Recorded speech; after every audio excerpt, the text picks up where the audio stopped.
Salut les petits génies. Contrairement à ce qu'on pourrait croire, les joueurs de foot n'ont pas tous séché les cours. Aujourd'hui, nous allons voir le top 10 des joueurs de foot les plus diplômés. C'est parti.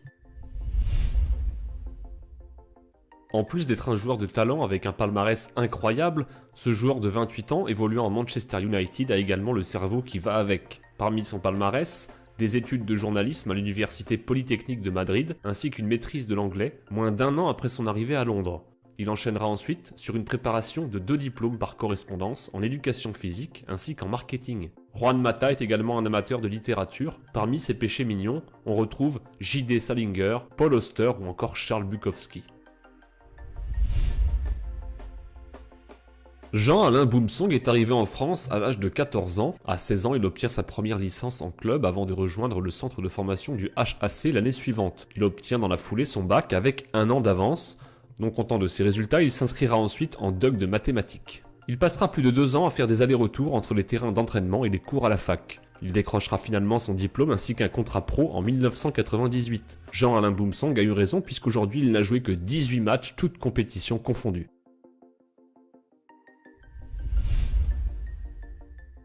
Ce petit gabarit, occupant le milieu de terrain de l'Olympique de Marseille, a eu un parcours semé d'embûches. Présent sur les terrains dès son plus jeune âge, il sera repéré par Fabrice Duluc lors d'un derby remporté contre Bordeaux 3-0. Il intégrera ensuite le centre de formation du club professionnel des Girondins de Bordeaux à l'âge de 8 ans. Il passera ensuite par les clubs de Langon-Castet FC et Libourne avant d'intégrer l'Olympique de Marseille de 2006 à 2014. Mathieu Valbuena est titulaire d'un BEP Vente Action Commerciale ainsi que d'un bac pro.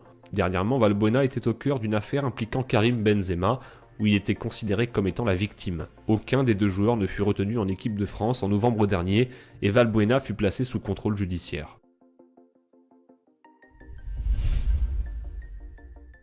La famille de Paul Pogba a longtemps fait pression pour qu'il continue ses études, son père ayant occupé un poste de haut fonctionnaire en Guinée. Il a beaucoup insisté pour que Paul ne lâche pas tout pour le football. Paul Pogba a choisi une autre voie puisqu'il intégrera le centre de formation en 2007 avant de partir pour Manchester United. Pas de regret quand on voit la belle carrière de ce joueur qui, on l'espère, n'en est qu'à ses débuts. Connu pour son rôle de gardien de but en équipe de France, Hugo Lloris a également fait le choix de ne pas intégrer le centre de formation de Nice afin de pouvoir poursuivre ses études. Ce choix lui a permis de décrocher un bac scientifique, même s'il avouera plus tard avoir eu du mal à l'obtenir.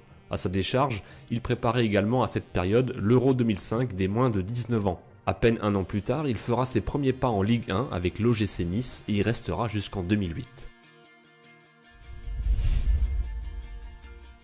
Le légendaire joueur de football Ronaldo a un palmarès long comme le bras. Élu 3 fois meilleur joueur de l'année et 2 fois Ballon d'Or, il a également gagné 2 Coupes du Monde. En dehors du football, Ronaldo n'a pas eu beaucoup de temps pour lui, et en particulier pour les études.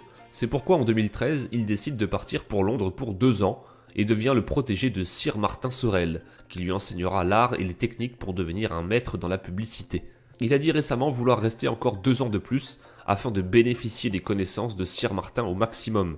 Il se confiera au journal Brasil Meio en disant « 18 ans sont passés et je n'ai jamais étudié quoi que ce soit, je me sens bien en redevenant un étudiant à nouveau. »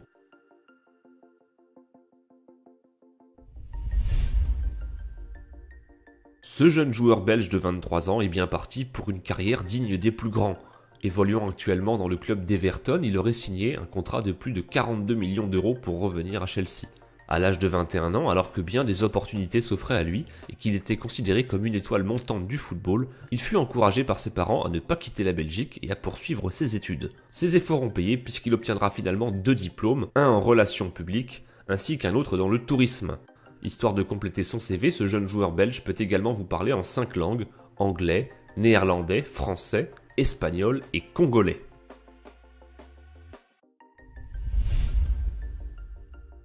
Yuto Nagatomo est un joueur évoluant à l'Inter de Milan depuis 2011. Il a également joué pour le Japon et y a disputé 2 Coupes du Monde en 2010 ainsi qu'en 2014. Ce jeune joueur de 29 ans, occupant le poste de défenseur, est diplômé d'un bac en économie à l'université d'Oshima. Comme si ça ne suffisait pas, il a également pris le temps d'écrire 2 livres.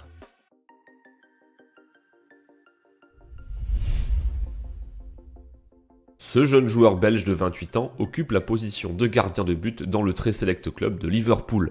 Déjà détenteur d'une carrière sportive honorable, Simon Mignolet a également obtenu une licence en droit et en sciences politiques.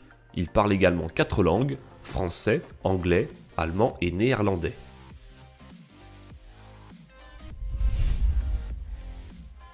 La légende de Chelsea, Frank Lampard, est considéré pour beaucoup comme le joueur de foot le plus intelligent au monde. Il est actuellement le meilleur buteur de tous les temps de l'équipe de Chelsea et a participé à plus de 100 matchs internationaux. Son talent s'exprime également en dehors des terrains puisqu'il a un QI de 150, ce qui lui permet de rejoindre le club des 0,5%. En effet, seulement 0,5% de la population dans le monde dispose d'un QI aussi élevé. À titre de comparaison, Albert Einstein disposait d'un QI de 160.